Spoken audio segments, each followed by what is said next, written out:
Tonight on NewsVision, empowered elections. After the most intense student government election in recent years, one ticket has come out on top, but not by much. We'll tell you how much Empower You won by tonight. Plus, Power for Parkland. 1 year after the tragedy in Parkland, University of Miami students spent their weekend giving back to Parkland nonprofits at the 10th anniversary of philanthropy. Putting this together, I don't think you can grasp how much this means to us. And later on, fast forward to the future. Well, this is not fascism, this isn't socialism, this isn't communism. It's a very different system. One town in Florida is trying to rebuild society and create a futuristic world without war, poverty, or money. While it seems like it's a far-off idea, it may be closer than you think. NewsVision starts right now.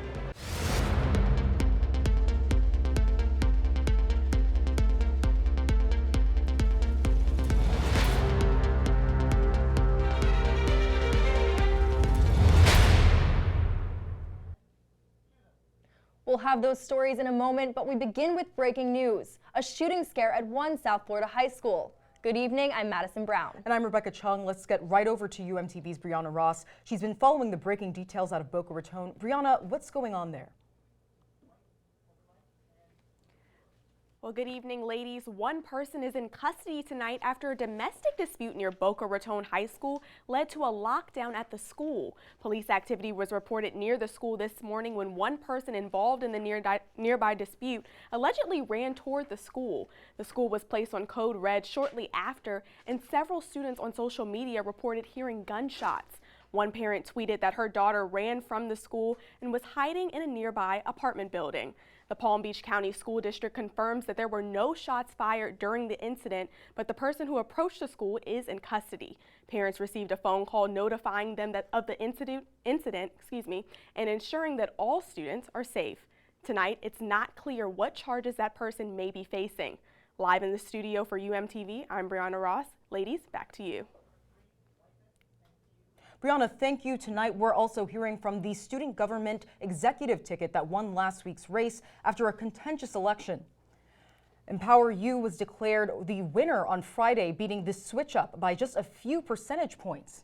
This definitely has been the closest SG election in the past few years. UMTV reporter Isabella Felpetto has been following the race for the past few weeks, and she joins us now live to wrap it all up. Isabella? Well, Rebecca and Maddie, it definitely was a close race. Student government president-elect Emily Gossett won by just 2 percentage points. This year's elections had the highest voter turnout in UM student government history, and both tickets say that made this election anything but easy. This might go down in history as one of the best days of my life. I worked so incredibly hard. The last 9 months put this campaign together in the last few years, and just it's incredible. Hats off to the switch up. They really ran a tough competition, and I really hope that they, try to be in student government in the coming year and stay involved and help us make this university a great place. This is the first time that student government has seen an executive ticket that isn't part of the student government that got so close to winning. So I think that's a really big accomplishment, and I think that whatever happens, the office is going to be in good hands. More than 3,000 students cast votes in this election. In addition to the executive ticket positions, UM also elected other student government positions, including senators for each school or college. The candidates from the Empower You ticket will be initiated on April 9th. That marks the beginning of their term. They say they've already started planning how they'll implement their campaign promises when they take office. Reporting for UMTV live in the studio, I'm Isabella Felpetto. Thank you, Isabella. In national politics, Donald Trump's former attorney Michael Cohen delivered his testimony against the president this Wednesday. Cohen has accused President Trump of ongoing deception and criminality, including lying to lower his taxes. Cohen faces 3 years in prison after pleading guilty to several counts of tax fraud and campaign finance violations. Now, 2 of the president's closest allies in Congress want Cohen to face more criminal charges. Representatives Jim Jordan and Mark Meadows have referred Cohen to the Department of Justice. The 2 Republicans claim Cohen, quote, committed perjury and knowingly made false statements. What I say is bring it on, because we know that he doesn't have anything. In fact, the one thing that we may be able to believe yesterday from Michael Cohen is the fact that he said there was no evidence of Russia collusion. Jordan and Meadows want the DOJ to investigate specific statements from Cohen's testimony, including his claim that he did not seek a job in the Trump White House, his denial of committing bank fraud, and his assertion that he did not have any reportable contracts with foreign entities. The Cuban Constitution will see changes after voters overwhelmingly approved its ratification in a historic referendum. Nearly 90% of Cuban voters voted in favor of the new constitution, which will replace the charter enacted under Fidel Castro.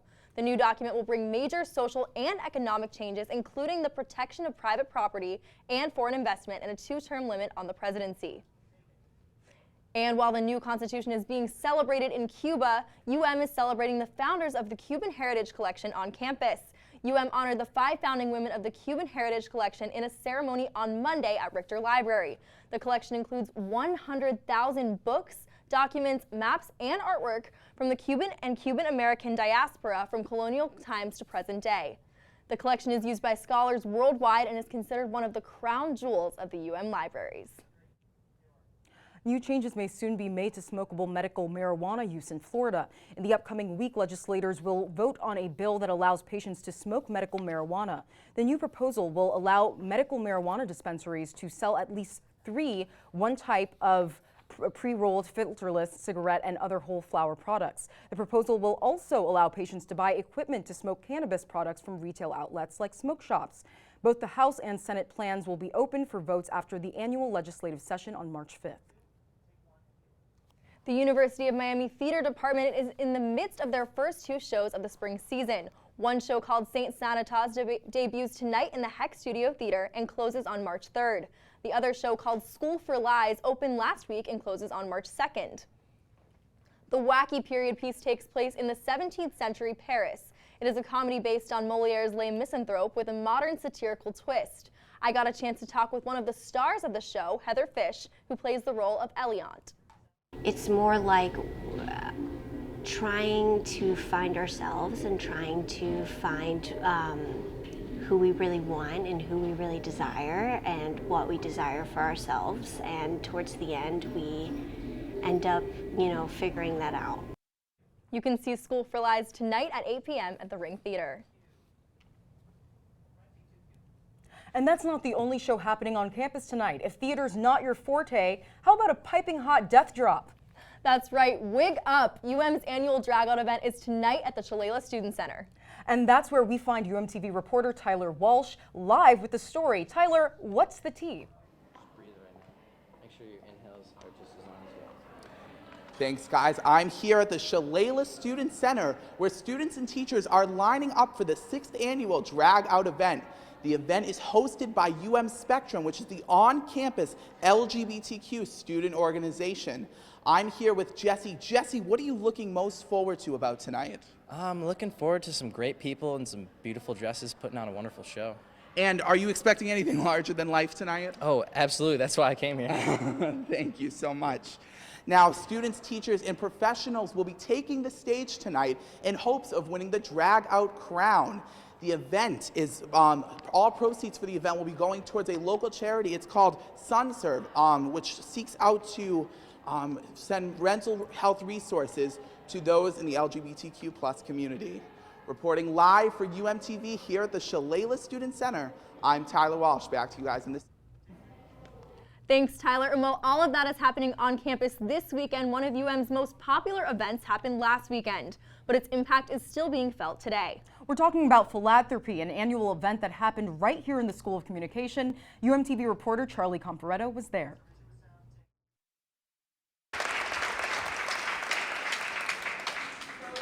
Philanthropy, University of Miami School of Communications event of the year. It's a 25-hour all-night creative marathon where nearly 200 students, alumni, and faculty join together to create fully integrated campaigns for local nonprofits. But this year, the 10th anniversary is different than ever before. This year, it is 100% Parkland oriented. It's about making change and having a very serious conversation about the gun issues in this country. Philanthropy has always attracted those looking to bolster their resumes. But this year, students recognized their efforts meant so much more. This was something that made headlines internationally. This was such an awful and tragic event, and to be a part of this community where you can give back directly to the folks that it affected the most. For me, while this is a one-night thing, I know that this is just the beginning of something for me to, I'm ready to be in this fight with them, and I appreciate having that opportunity. Reporting from the School of Communication, Charlie Comparetto, UMTV. Rebecca, didn't you do philanthropy? Yeah, actually, I was there and I saw some of the organizations, got a chance to speak to some of the students that headed it, and it was just inspiring to see all of our students helping them. I bet. Still ahead on NewsVision. It's marketed as a city of the future. We'll take you to one place that's out of this world. Don't go away.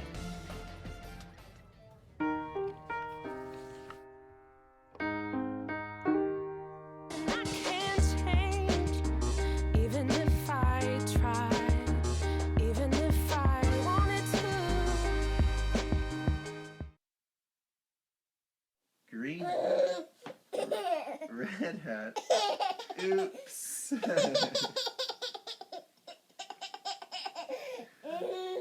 Red shirt, blue shirt, yellow shirt, oops. Yellow pants, red pants, green pants, oops.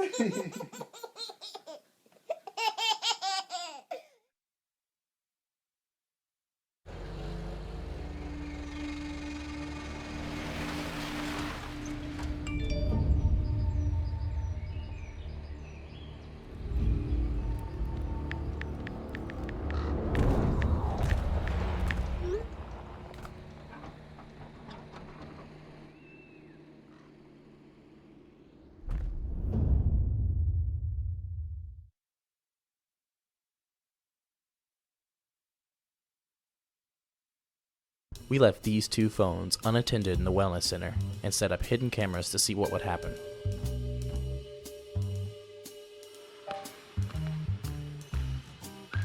It only took 13 seconds.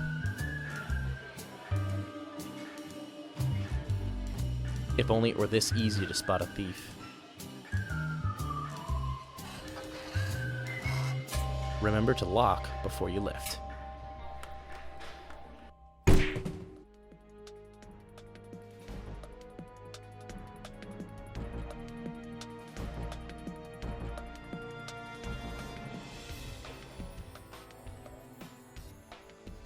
Thanks for staying with us. Well, one organization in Central Florida may have a view of what the future of humanity might look like. It's called the Venus Project, and it's based in the rural town of Venus, right near Lake Okeechobee. UMTV reporter Evan Aldo has spent the last few months checking it out.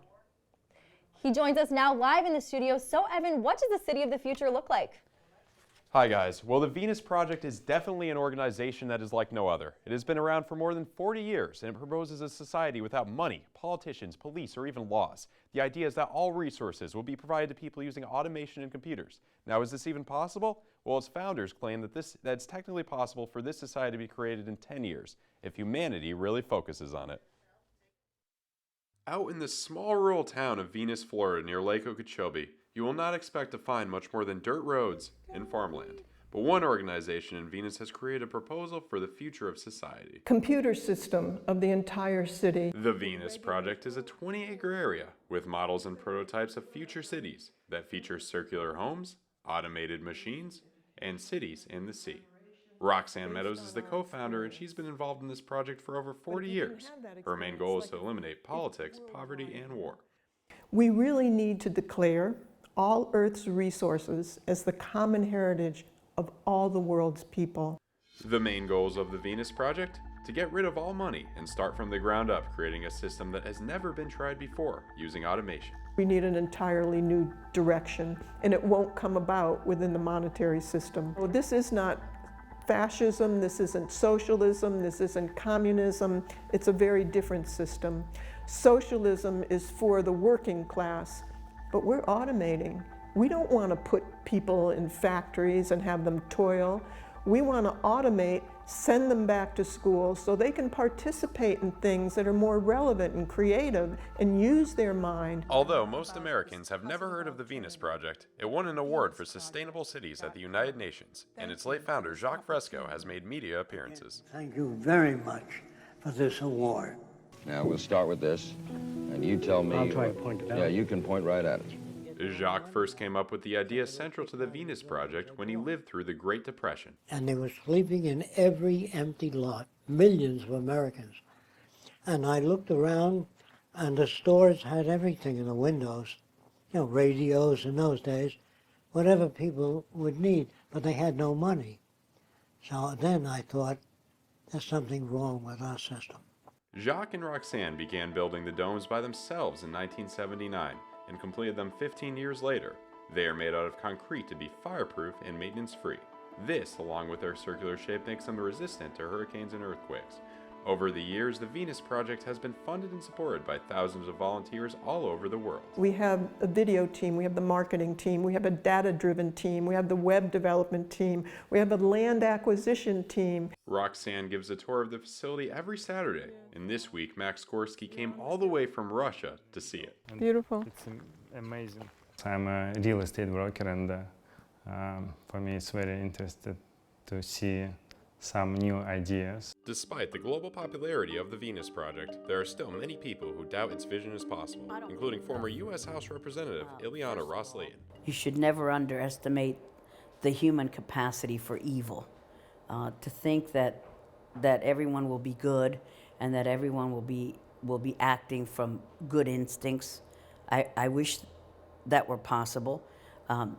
There's never been a time in history where that has been possible. Roxanne believes that people are not innately evil, but it's a lack of resources that makes them that way. Even if you elected the most ethical people in government and you ran out of resources, you'd have lying, cheating, stealing. It's not ethical people that we need. It's the intelligent management of the Earth's resources. According to Roxanne, in the future, bridges, such as this model of one, would transport energy produced by walking on it. The energy would come from the bottom, from walking on it, into the tubes on the side. One would carry power and the other one would carry water for efficient transportation of these energies. When walking around the Venus Project, you'll hear a lot about an idea called a resource-based economy, which is basically an economic system that relies solely on resources and automation instead of money. Was represented an automated system that would take this structure. Nathaniel Dinwiddie lives and works at the Venus Project. He's one of the founders of the Resource-Based Economy nonprofit organization. In a resource-based economy, you can operate without a price mechanism, in that the information required to make the economy work can be performed by computer simulation, extrapolation, and calculation, so that the value and the demand is represented within a you might say a software system. The Venus Project's ultimate goal? Build a prototype city to test out all of these ideas and see how they work. A lot of these ideas about economic organization and human organization and behavioral management and systems management can be tested. Like a theme park of the future, where people come and they see the advantages of a resource-based economy. They learn the history of technology. They learn how we get our values, how we can become creative and inventive. And we show them a fantastic, positive alternative for the future. It is currently unknown when the city will be built or how much it will cost, but the Venus Project hopes to raise $1 million towards it in 2019. A lot of people say, well, when are you going to put in a resource-based economy? And I always say, look, I've been working at it for 41 years. I have put all my money toward this. I am still working at it 12 hours a day. It depends on what you do after you learn about this. The Venus Project organizers say they hope to complete the blueprints for this futuristic society within the next 2 years. They also hope to start building the first city shortly after that. And they hope to fully implement a resource-based economy within the next 200 years. If you would like to learn more or get involved, you can visit thevenusproject.com. Well, Evan, I can definitely see that this is a pretty innovative concept. It's pretty wild. I can't believe it's right here in Florida, It's amazing, and I think it's actually going to happen. You got to believe it. How do you think this would actually play out? Do you see this happening? You know, I mean, anything could happen. Look, people never can predict the future, so I think it could actually happen. Maybe in the next 50 years. Who knows what could happen. Okay, still ahead on NewsVision. And coming up, we get a rundown on the Hurricanes basketball teams, how they're doing and who they face next. Here's what we're tracking. Well, it's been actually pretty quiet in the last week or two. Yeah, we got a shower or two the other day. But where's all the weather? I'll talk about that. Weekend beach forecast is going to be really nice. How much sun and how hot it's going to be, I'll talk about that too. And a cool down is coming. When? I'll have the answer. Stay with us.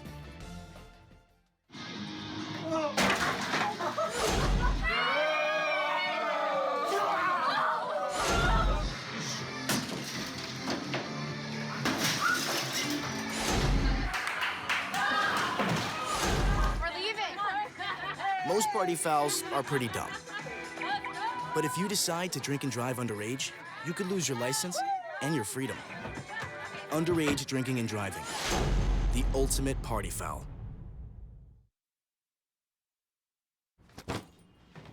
Hart, what's going on? I'm leaving. Why? What did I do? Not enough. You constantly ignore me. You barely eat anything healthy. You're half as active as you used to be. The pressure is just too much. I quit. Okay, I get it. I'll do better. Just, please, don't leave. Okay, but remember, if I go, you go. Listen to your heart. Don't let it quit on you. Uncontrolled high blood pressure could lead to stroke, heart attack, or death. Get yours to a healthy range before it's too late.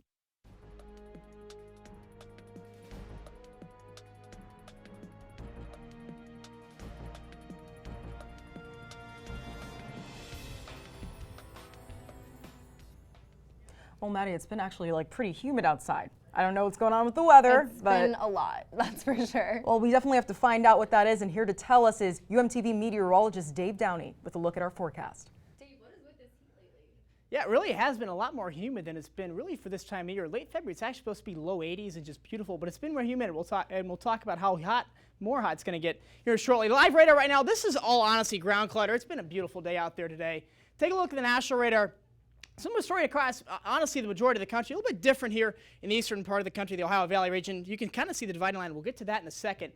But here in the Sacramento area, you can kind of see what used to be some snow. Here's what this does. It goes up and over the mountains. The rain turns into snow. We'll actually put a little piece of B-roll over this.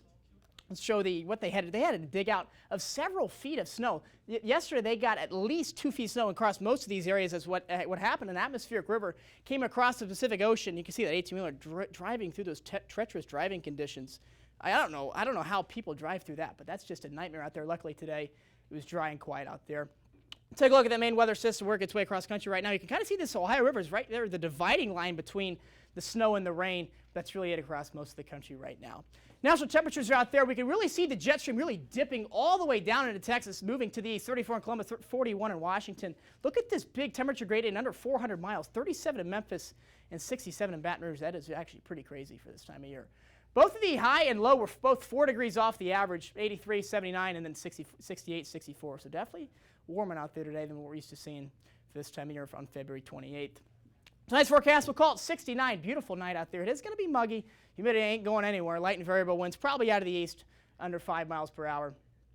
Tomorrow's forecast, we'll call it 82. A few clouds will return. It probably won't be as sunny today, but if you do choose to go to the beach tomorrow after class, it's going to be perfect out there. Winds out of the east between 5 and 10 miles per hour, bringing that sea breeze, easterly breeze, moisture more into the Metro County here. Friday, we just talked about Friday, Saturday, another great beach day, 84 degrees. And then we're going to watch these highs stair step up, 82, 84, 86, hotter with more humidity. And believe it or not, 86 is not going to be the hottest reading on the 7-day forecast.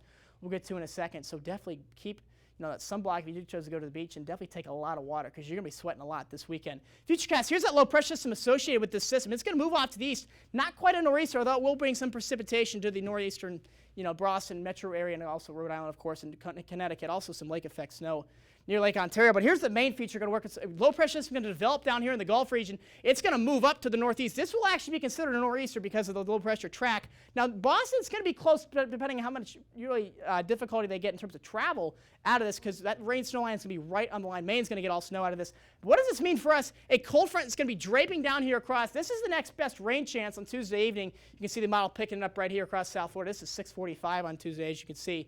But this is going to bring sunny, beautiful, and cool conditions as a high-pressure system builds in behind it on Wednesday for absolutely beautiful conditions next week. Take a look at the 7-day forecast. You can see those highs increase. There's the highest temperature of the week, 87 on Monday. That'll be threatening some records. 82 on Tuesday as clouds return, and 73 on Wednesday as the rain does come.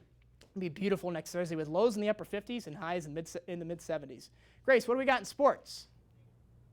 Thanks, Dave. Well, if all that bright sunshine gives you a sunburn, there are some exciting games this weekend at the Watsco Center you can catch. I'm Grace Smith with sports. The men's basketball team continues to struggle through its season after a loss against Wake Forest Tuesday night. Guard Chris Likes continues to lead the game in scoring, but the Hurricanes struggle to finish in close games.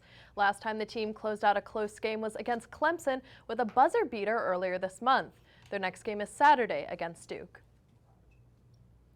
Past Hurricane stars went bowling on Monday at the Sports Hall of Fame Celebrity Bowling Tournament. The event auctioned off University of Miami memorabilia from various sports and offered fans a chance to bowl with athletic stars like the event's host, Benny Blades. It stands out, I know, as far as I'm concerned, because you see coaches you haven't seen in a dozen years. You see guys that you play with you haven't seen. And so it's always great to come back and just see them, that camaraderie, because we all love and we care about the University of Miami. Blades will be officially joined by 8 other inductees on May 2nd. The women's basketball team is flying high after a strong win over Florida State on Sunday at the Watsco Center. The Canes faced FSU for the second time this season, and this victory put them ahead in the all-time series 15-14. The Hurricanes took the lead after the half and never gave it up, keeping the Seminoles to 54 points, the lowest they've scored on the road this season. But the team also has another reason to celebrate. Head coach Katie Meyer named a Naismith Women's Coach of the Year late season candidate, joining a list of 15 women, which includes 2 of her former assistants. Right now, the Canes are playing Georgia Tech at the Watsco, their last home game of the season. I tell you, I just have to get to that game. It sounds like an amazing ACC matchup, and our women's team has been killing it. I know, they've been doing great. I'm definitely going to check it out. NewsVision will be right back with more. Don't go away.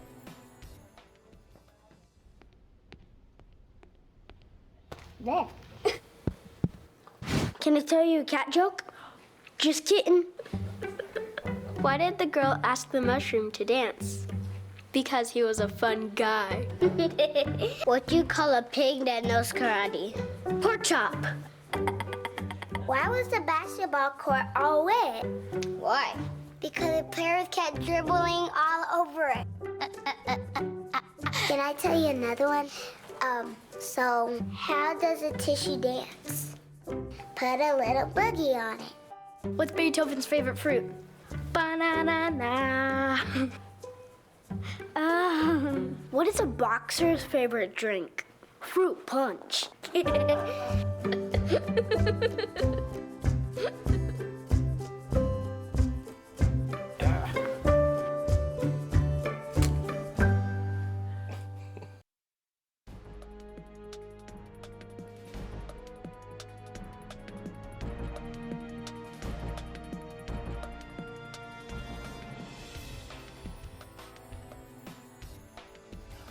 We want to take a moment to congratulate our friend and fellow UMTV anchor and reporter, Brianna Ross, who you saw reporting earlier tonight. Brianna received the 2018 Global Citizen of the Year Award from IES Abroad, which is a Chicago-based company that is in charge of study abroad programs in 85 locations around the world.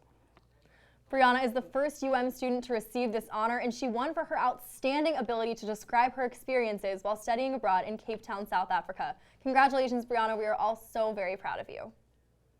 Awesome Amazing. Is just an understatement. Like, there's just not one word that can describe what There's she does nothing for that us. girl can't do. She's beyond incredible.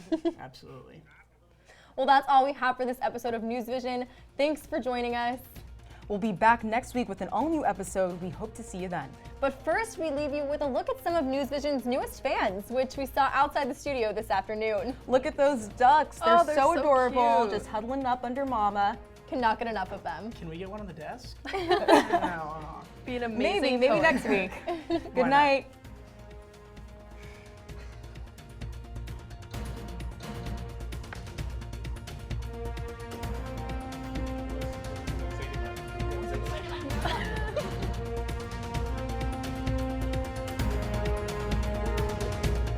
I think they took it